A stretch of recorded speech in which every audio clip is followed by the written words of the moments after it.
ইউরোপের সামার মানে হচ্ছে বারবিকিউ পার্টি। এখানে সামারের লোকজনরা প্রচুর বারবিকিউ পার্টি করে, মানে হচ্ছে এরা বারবিকিউ করে তারপর সুন্দর করে একটা ওয়েদারে সুন্দর একটা পরিবেশে বসে খাওয়া দাওয়া করে। আমাদের অলরেডি 3-4 বার বারবিকিউ পার্টি হয়ে গেছে, আমি রেকর্ড করা হয় নাই ফ্রেন্ড সার্কেলের সাথে। তো এখানে বেসিক্যালি আমি, সামি এবং ভাইয়া অনলি আমরা নিজেরাই একটু বারবিকিউ পার্টি করলাম আজকে, ওইটার ভিডিও থাকছে আজকে। সকাল সকাল উঠে এই যে ব্রেকফাস্ট করে নিলাম। এখানে আমি নুডলস করেছিলাম, সাথে ডিম সিদ্ধ। এই যে বাইরে সুন্দর পরিবেশ দেখতে দেখতে আমি সুন্দর করে আমার নাস্তাটা কমপ্লিট করে নিলাম।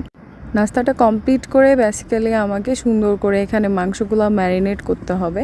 মাংসগুলো ম্যারিনেট করে রেখে দিব, তারপর আমরা যে স্পটে পিকনিক করব ওই স্পটে নিয়ে যাব, মানে বারবিকিউ করব ওই স্পটে নিয়ে যাব।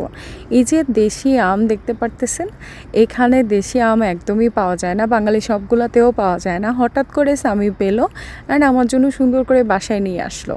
অ্যান্ড আমি আম দেখে তো মহা খুশি। এর ওপর এই আমটা ছিল একদম সুন্দর ফ্লেভারের এবং এত মিষ্টি ছিল, আমি খেয়ে পুরাই ফ্যান হয়ে গেছি। আমি বলতেছি স্বামী, এটা যদি আবার পাও প্লিজ এটা আইনো, এটাই মজা। আমরা এখানে বেসিক্যালি ম্যাক্সিমাম টাইম ব্রাজিলিয়ান যে আমটা পাওয়া যায় ওই আমটা পাওয়া যায়, বাট বাংলাদেশি আমটা একদমই কম পাওয়া যায়। ওটা হচ্ছে একটু টক মিষ্টি টাইপের ফ্লেভার, বাট বাংলাদেশি আম যেমন একদম সুন্দর একটা সুঘ্রাণ থাকে প্লাস একদম অনেক মিষ্টি, ওই রকম হয় না। তো আমি এখানে আমগুলোকে সুন্দর করে কেটে স্বামীর জন্য নিয়ে যাচ্ছি। স্বামীর বেসিক্যালি আজকে হোম অফিস, মানে হচ্ছে ওয়ার্ক ফ্রম হোম, ও আজকে বাসা থেকে কাজ করতেছে। তো আমি ওর জন্য সুন্দর করে এখানে কেটে নিয়ে গেলাম, ও এখানে আমটা খেলো।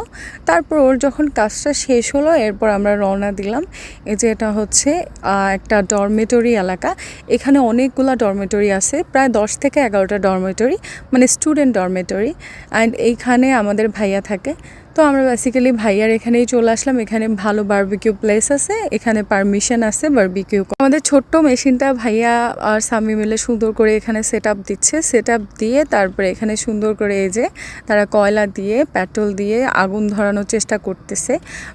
ওই দিন ছিল প্রচণ্ড বাতাস, হঠাৎ করে মেঘলা হওয়া শুরু করলো একদম সানি ডে থেকে।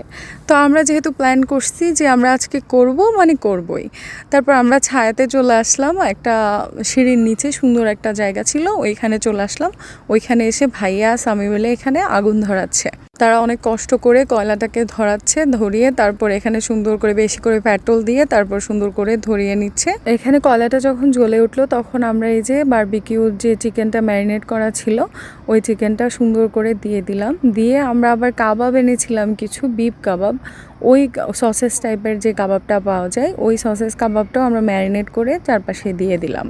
অ্যান্ড এখানে এত ধোঁয়া হচ্ছিল যে আমি কাছে গিয়ে সুন্দর করে একটা ক্লিপ নিব ওটাও পারতেছিলাম না, বাট সুন্দর একটা স্মোকি ফ্লেভার আসতেছিল চারদিক থেকে। অ্যান্ড আমার কাছে খুবই ভালো লাগতেছিল অ্যান্ড খিদা খিদা ভাবছিল যে তাড়াতাড়ি বানাও আমরা খাবো। মানে হচ্ছে এখানে আমাদের বড় করে কোনো বারবিকিউ পার্টি হয় নাই, এখানে আমরা 3জন মানুষ মিলেই বারবিকিউ পার্টি করতেছি। আমি স্বামী, এই যে ভাইয়া মিলে আমরা এখানে বারবিকিউ পার্টিটা করতেছি। অ্যান্ড জায়গাটা অনেক বেশি সুন্দর। আমরা যে জায়গায় বসবো চিন্তা করেছি ওই জায়গায় বসতে পারিনি, কারণ হচ্ছে হঠাৎ করে চারদিক মেঘলা হয়ে গেছে অ্যান্ড তুমুল বাতাস, সেজন্য আমরা এই সাইডে আসতে বাধ্য হলাম। বাট ভাইয়া বলতেছে আজকে যেহেতু প্ল্যান করছি আমরা আজকে বারবিকিউ পার্টিটা কমপ্লিট করব। এই যে হয়ে গেছে, আমি আমাদের এখানে প্লেটে নিয়ে নেওয়া হলো।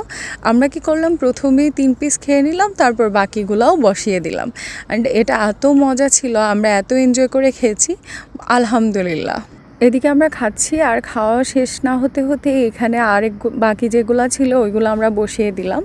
বসিয়ে দিয়ে আমরা প্রায় মজা করে সবাই মিলে খাচ্ছি। সামারে প্রায় এই জিনিসটা আমরা করে থাকি, খুবই ভালো লাগে এখানে। যেহেতু ইউরোপ শীত প্রধান একটা দেশ, হঠাৎ করে সামার আসলে আমাদের এরকম বারবিকিউ পার্টিগুলো করতে খুবই ভালো লাগে।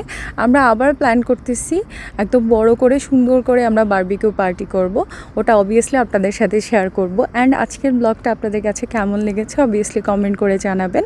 অ্যান্ড আজকের মতো এখানেই বিদায় নিচ্ছি। আল্লাহ হাফেজ, বাই।